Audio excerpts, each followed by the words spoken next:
प्यारे सज्जनों, सद्गुरु प्रेम, त्याग, वैराग्य, विवेक और करुणा की साक्षात मूर्ति होते हैं। वे स्वभाव से ही शांत शीतल होते हैं। जो भी व्यक्ति उनके संपर्क में आ जाता है वो भी शांत स्वरूप बन जाता है। उनकी वाणी की माधुर्यता जीव के अंतःकरण को निर्मल बना देती है। उनका सत्संग जीवन की समस्त समस्याओं का समाधान करके कठिन से भी कठिन परिस्थितियों को भी सरल बना देता है। प्यारे सज्जनों, सद्गुरु परमात्म स्वरूप होते हैं। वे सभी वेदों की ज्ञाता, त्रिकालदर्शी और अत्यंत ही परोपकारी होते हैं।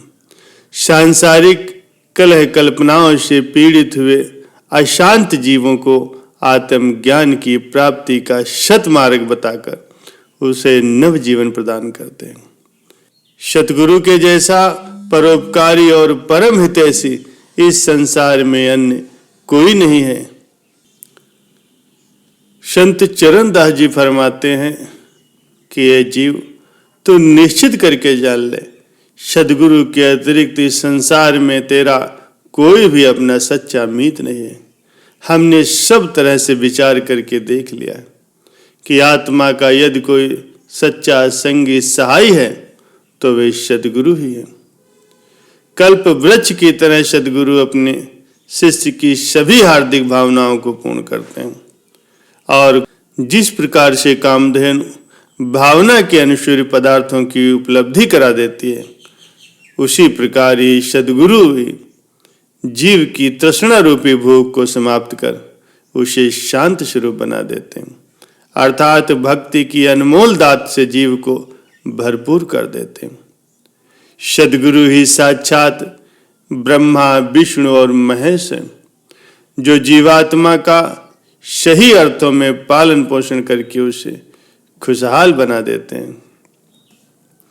जिस प्रकार गंगा में स्नान करने से सभी कलमल धुल जाते हैं, उसी प्रकार सद्गुरु की पावन संगत रूपी गंगा में नित्य प्रतिमज्जन करने से जन्म जन्मांतरों के पाप कर्म विनष्ट हो जाते हैं। जैसे सूर्य की प्रचंड किरणें प्रकाश को फैला करके अंधकार को दूर कर देती हैं, वैसे ही सद्गुरु अपने वचनों से ज्ञान की रोशनी प्रदान करके जीव के मन से अज्ञान के अंधकार को नष्ट कर देते हैं। इसलिए सदैव ही सद्गुरु के ध्यान को ही हृदय में धारण करना चाहिए। उनके द्वारा प्रदान किए गए पावन नाम का निरंतर ही स्मरण करना चाहिए। अपना सर्वस्व समर्पित करके सद्गुरु के हो जाना चाहिए। परम संत श्री कबीर साहब जी सद्गुरु की महिमा का वर्णन करते हुए फरमाते हैं, केतिक पढ़ गुण पचमुआ, जोग यज्ञ तपलाय, बिन सतगुरु पावे नहीं, कोटिन करे उपाय। अर्थात कितने ही लोग वेद शास्त्रों का अध्ययन करते करते इस संसार से प्रयाण कर गए।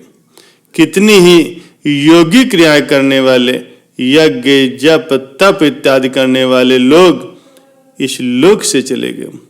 चाहे कोई करोड़ों उपाय कर ले, लेकिन आध्यात्मिक मार्ग को तय करना बिना सद्गुरु के संभव नहीं है। लौकिक ज्ञान को प्राप्त करने के लिए उस क्षेत्र में पारंगत शिक्षक के पास जाना पड़ता है, उसके कथन के अनुसार चलना पड़ता है, तभी सफलता प्राप्त की जा सकती। इसी प्रकार आत्म कल्याण की रुचि को रखने वाले आध्यात्मिक क्षेत्र में पारंगत पूर्ण सद्गुरु की चरण शरण में जाना आवश्यक है। उनके मार्गदर्शन में चल करके उनके उपदेशों पर आचरण करने से, उनकी निष्काम सेवा करने से अजर अमर आत्मा को माया के बंधनों से आजाद किया जा सकता है। सद्गुरु अपनी कृपा का वरद हस्त रख करके उसको आध्यात्मिक संपदा से भरपूर कर देते हैं। एक ब्राह्मण का अनपढ़ पुत्र जिसका नाम गिरि था, गुरु शंकराचार्य जी का शिष्य था। उसकी अपने गुरुदेव में बहुत ही अटूट निष्ठा थी। वो बड़े ही प्रेम और हित चित्त से अपने गुरुदेव की सेवा किया करता था। गुरुदेव के द्वारा उच्चारित मंत्रों का सार समझना, उसको हृदय में धारण करना चाहे, उस भोले बालक की समझ से भले ही बाहर था, फिर भी वो अत्यंत ही विनीत भाव से वहां खड़ा होकर के सब श्रवण किया करता था। एक दिन गुरुदेव नियम के अनुसार जैसे ही पाठ प्रारंभ करने लगे तो गिरी को वहां पर न पा करके अचानक ही मौन हो गए। तो शिष्यों ने पूछा, गुरुदेव सभी तो यहाँ पर उपस्थित हैं, फिर आप किसकी प्रतीक्षा कर रहे हैं? गुरुदेव ने उत्तर दिया, हमें यहाँ पर गिरी नहीं दिखाई दे रहा, हम उसी की प्रतीक्षा कर रहे हैं, वो आ जाए तो फिर पाठ आरंभ करें। ये सुन करके सभी शिष्य कहने लगे कि गुरुदेव गिरी तो आपके वस्त्र धोने नदी के किनारे गया है, कृपया आप पाठ आरंभ कीजिए। गिरी के उपस्थित होने या न होने से क्या होता है, वो तो ठहरा अनपढ़ गंवार, वो इतने कठिन वेदों का सार भला कहाँ समझ पाएगा। गिरी का इस प्रकार से तिरस्कार होता देखकर गुरुदेव सहन न कर पाए। उन्होंने गुरु भक्ति और गुरु सेवा के गुप्त वेदों को जतलाने और शिष्यों के पुस्तकी ज्ञान और विद्वता के अहंकार को नष्ट करने के लिए एक रचना रचाई। उन्होंने अपने संकल्प मात्र से ही गिरी को ऐसी विलक्षण बुद्धि प्रदान की कि वो वहां बैठा बैठा ही उन कठिन छंद और दोह की रचना रचने लगा।